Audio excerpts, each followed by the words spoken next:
Welcome to episode 16 of ECTEL Bytes. The show is a production of the Eastern Caribbean Telecommunications Authority, and I'm your host, Coretta Crooks-Charles, ECTEL's Communications and Media Relations Manager.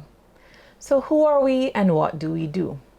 ECTEL is a regional regulatory body advising the National Telecommunications Regulatory Commissions, or the NTRCs, on electronic communications or telecommunication matters in our 5 member states, namely the Commonwealth of Dominica, Grenada, St. Kitts and Nevis, St. Lucia, and St. Vincent and the Grenadines. The goal of ECTEL Bytes is to provide you, our viewers, with bite-sized information about the developments in electronic communications being undertaken by the Directorate and like-minded organizations. So today, it's all about quality of service, and our special guest is Mr. Alvin Augustin, Engineer Spectrum Officer at ECTEL. This is his second appearance on the show. Welcome back, Alvin, to ECTEL Bytes. Thank you so much for having me again, Coretta. All right, so before we jump into our interview, just a bit of context. First of all, what's quality of service? It's the measurement of the performance for an electronic communication service and the degree to which the electronic communication service conforms to the stipulated parameters. So as part of the World Bank funded Caribbean Digital Transformation Project, that's a mouthful, so we're going to call it the CARDIP, right? That's correct. Being implemented by ECTEL member states, the ECTEL member states of the Commonwealth of Dominica, Grenada, St. Lucia, and St. Vincent and the Grenadines, ECTEL has undertaken the task of revising and updating the current telecommunications or quality of service regulations recommended in 2008. And the draft electronic communications quality of service regulations recommended in 2016. That's correct. What is the CARDIP, the Caribbean Digital Transformation Project, and what is ECTEL's role in this project? Okay, yes. Thanks for that, Coretta, and the introduction. The CARDIP is a project which supports the development of the digital economy to accelerate sectors of economic growth, job creation, as well as service delivery.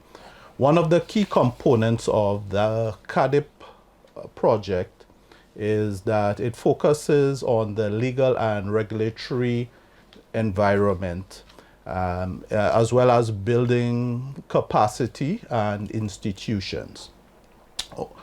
Under CARDIP, as you said, it's a World Bank funded project between the governments of the Commonwealth of Dominica, St. Lucia, Grenada, and St. Vincent and the Grenadines, in association with the Organization of the Eastern Caribbean States.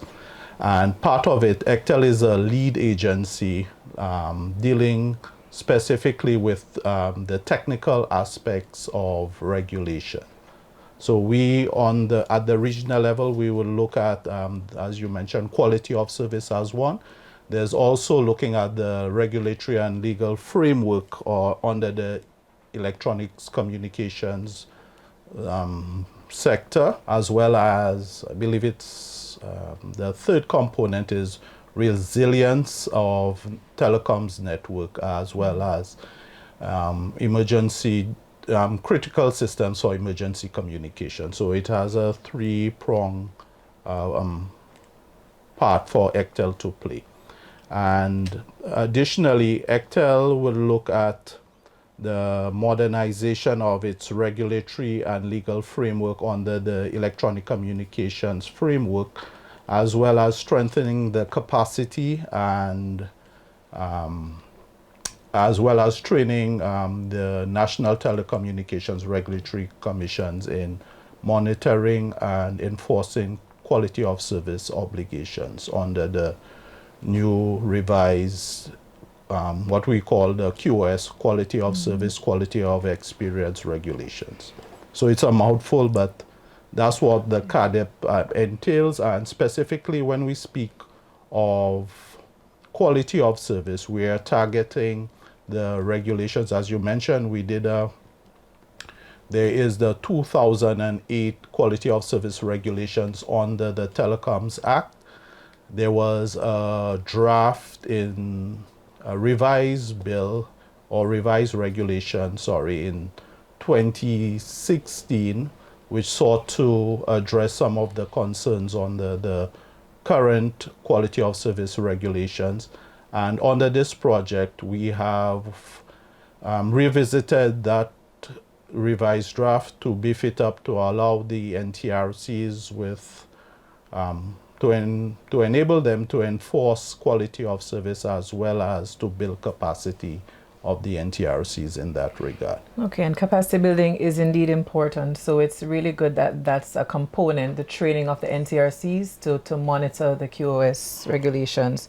You mentioned a bit of it, but just to go in a bit more detail, why is ECTEL recommending updated QoS regulations for the member states, especially now? Yeah, that's a very good question. Part of the quality of service, looking at or reviewing and revising quality of service, there have been a number or myriad of complaints related to the quality of service that networks have been offering, as well as to empower consumers at that level, to empower consumers with provide them consumer awareness and protection in certain areas of their services that they have applied for. So looking at the previous regs, there were areas that we thought were lacking in terms of the regulatory approach and capacity to deal with certain problems. And we have looked at those and developed what we think would be methods and approaches to deal with some of the current issues and some of the more vexing issues that our consumers are facing. Okay, so I'm happy you ended on that note, because my next question is, what were some of the major complaints from the consumers since the 2015 public consultation on the QoS regulations? Yeah. As you would realize, from 2015 to current time, a number of changes have come into our sector, including proliferation of mobile broadband, as well as broadband services. And part of the issues we noted when we did the regulation, the first revision on the electronic communications legal framework, was that some of the what we call them key performance indicators, KPIs, some of these did not address modern broadband networks, as well as some of the issues that consumers and persons who use the services were facing. So we had to look at those regulations and try to beef it up. That's what we did on the 2016 revised draft. However, there were certain areas that were lacking in terms of the reporting requirements of operators to the providers, as well as there was the issue of monitoring and enforcement of the NTRCs. And part of it under the CADIP project addresses the regulatory framework, but it also empowers and builds capacity of the NTRCs to also go out and monitor some of those KPIs that I alluded to, go out and monitor them, and they can approach where they are seeing that there is lack or that the operators are not meeting their obligations to the customers. They can use regulatory and other instruments to address those deficits. Okay, so what are some of the provisions that have been recommended in the revised and updated QoS regulations to address these issues? Well, there have been a number of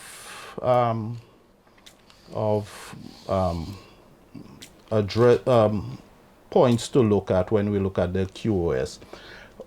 We mentioned reporting. Under the current regs under the Telecoms Act, there was a reporting requirement from the operators to report on their services.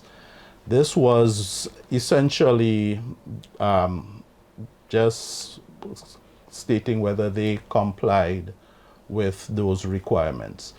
Additionally, when we look at the 2016 draft, we sought to bring in international standards for networks, benchmarking against both regional countries as well as those in the international scene, because we understand that telecommunications is not just a local or national service. It also incorporates regional and international players. And we also, in the 2016, looked at those international standards. However, what we found lacking was that some of the key areas that were noticeably absent in the 2016 draft needed to be addressed in the current electronics communications draft that we currently have in public consultation. And those include, as I said, the reporting requirement of the operators. Also, empowering the NTRCs if they have noticed that the operators' reporting of quality of service has fallen below approved standards. They have the tools to go out and do their own monitoring and also have a report, or their own report, to address those areas or where there are deficits in those areas. Additionally, the two previous versions, the 2008 and the 2016, dealt with quality of service on a national level. So we looked at reporting on your, whether it's be broadband or your mobile service at the national level. Of course, we recognize in all of that our ECTEL member states, there may be pockets, geographic areas where service availability, the quality of service, or even service in general on the network side may be lacking. And one of those aspects we sought to address that was looking at the geographic scope, where we could, the NTRCs, after consulting with ECTEL, can request that the operators report on quality of service within geographic areas that they have identified as lacking, or where the service is something that is not to par. So those are some of the areas which we've addressed in the current regs and have given, as I said, has strengthened the hand of the NTRCs to deal with those issues of quality of service. Okay, thank you, Alvin. You're most welcome. So once member states adopt the updated regulations, in what practical ways are consumers expected to benefit? Yes, very good question. Because regulations are meant to, especially sector-specific regulation, they're meant to provide at least some practical benefit. Part of it is what we are hoping with the quality of service, this new quality of service regime on the electronic communications legal framework, is that we are hoping that consumers will be, as I said, more empowered. Also, that in terms of their broadband, let's look at broadband, for example.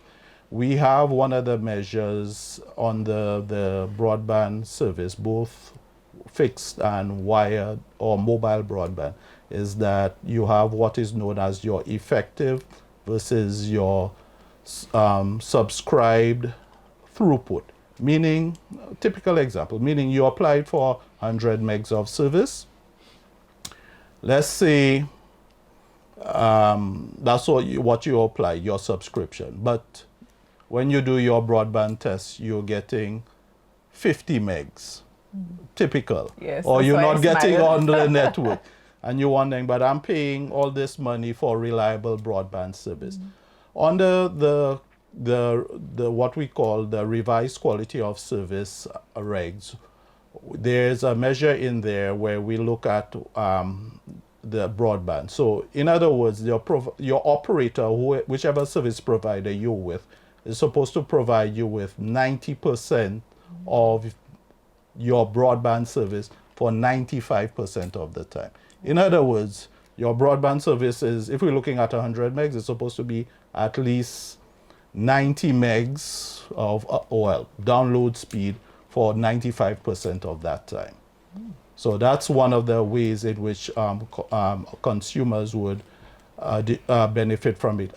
Additionally, in terms of information on the services available, one of the provisions under the new revised quality of service regs is that the NTRCs can publish those quality of service indicators, although it's in aggregate form, but they can publish, so you would know in terms of whether it be network availability, which service provider, in terms of meeting those quality of service benchmarks and other service provision. So the NTRC, under this current regulation, is empowered to put that information to the public domain, and consumers can make an intelligent choice of which network services better suit their needs.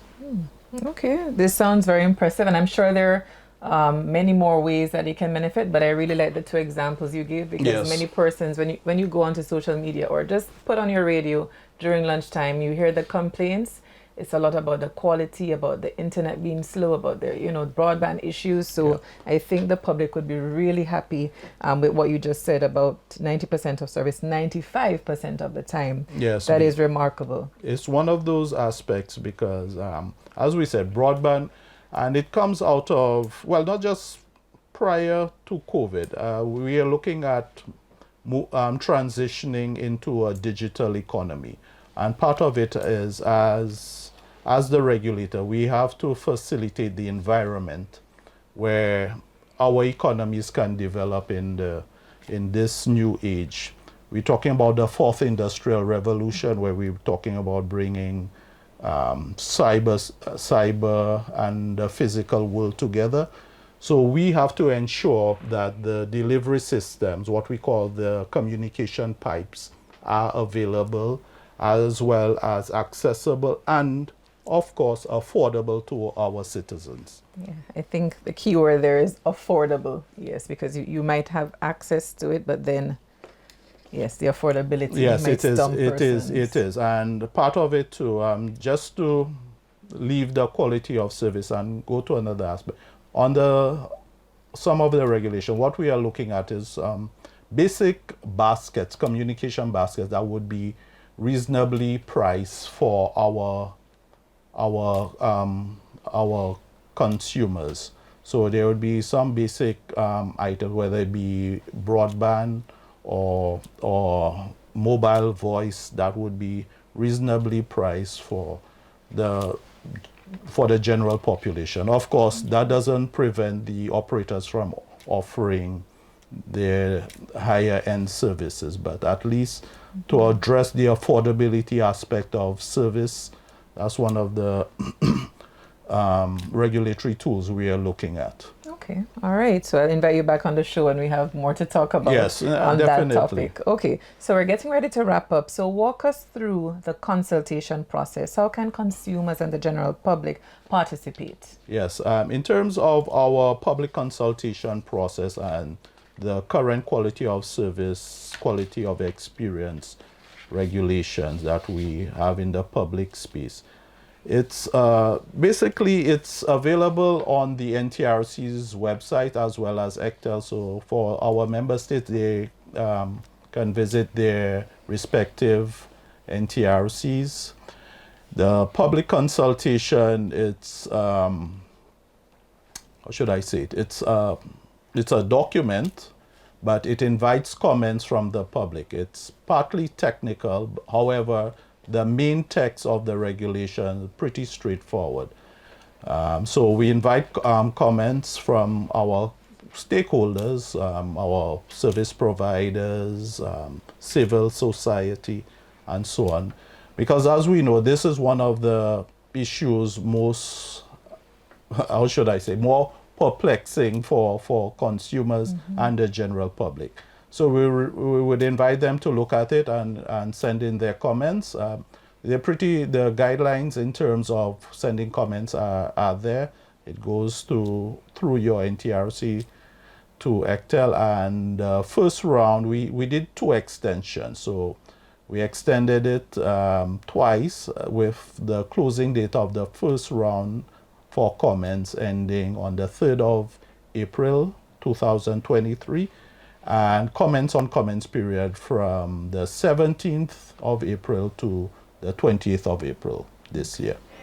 Okay, so as you just said, that the new deadline for submission of initial comments That's is correct. on April 3rd. So what are your final words of encouragement to the public about the importance of participating? You did say it was technical, and that might, make some people shy away, but how important is it really for the persons in our member states to participate? Yes, it is very important. I would say any policy document or any proposed policy framework, it would need stakeholder involvement. You need persons to express their views, give their thoughts and so on whether what you're proposing would work. And as we said, quality of service is just one of those things. It affects everybody. You would feel it whether you're at home with the kids and internet goes, persons know it, or you're on the road trying to make this important phone call and you enter a dead zone. So it's one of those things that persons know personally. And part of it is that when we ask for public feedback or public comments, we normally get the regular persons, regular players, our operators, some person in the industry. But it's always good to hear from the public. And what are some of the issues? Have we got this regulation right? What can change? What can be tweaked? What's your view of it? And we said it's a technical instrument, a technical regulation. However, the main text is pretty readable, and it speaks to everyone. It speaks to the consumer, it speaks to your regulator, it speaks to the operator. So it is always good to get that public feedback and comments, and we would appreciate it greatly. Yes, and I agree with you, because I took a look at it, and at first I was like, my goodness, but it's really manageable, and it breaks it down in sections, so okay, you don't have time to look at the entire document, but section 5 looks at specifically the parameters. And what I really liked was, as you mentioned, international standards and the countries that you compared it to: the Bahamas, Jamaica, the EU. So it's not just the Caribbean, but you went outside of the Caribbean to look at the different standards that pertain and how we can improve what it is that we're offering to consumers in our member states. So that is correct. Pretty good job on ECTEL's part and the NTRCs. So thank you so much for joining us for episode 16, Alvin. It was a pleasure. Always. I've learned so much from you, and I'm sure our viewers too have gathered quite a bit from this conversation today. Yeah. So in case you joined late, our special guest was Mr. Alvin Augustin, Engineer Spectrum Officer at ECTEL. And just a quick recap, as he said, you could visit the NTRC's website in our 5 member states, or you could go to ECTEL's website, www.ectel.int, hit the consultations tab, and you'll get all the information there about how you can participate in the ongoing public consultation on the electronic communications quality of service regulations. Remember, the initial deadline is April 3rd. So don't miss out on that opportunity to let your voices be heard. If you have any questions, feel free to leave them in the comment section below, and we'll be sure to reply. Apart from being on our Facebook page, this show will be also on our YouTube channel at ECTEL, and also on Instagram and Twitter at ECTEL Authority. So be sure to like the post, engage with us, and share it with your contacts. So look out for us. We have quite a bit of activities lined up starting in May, because ECTEL turns 23 years old. So thank you for joining us for today, and we look forward to seeing you virtually again in April for another episode of ECTEL Bytes. I'm your host, Caretta Crooks-Charles, and it was a pleasure to have you here. And until next time, do take care and keep safe.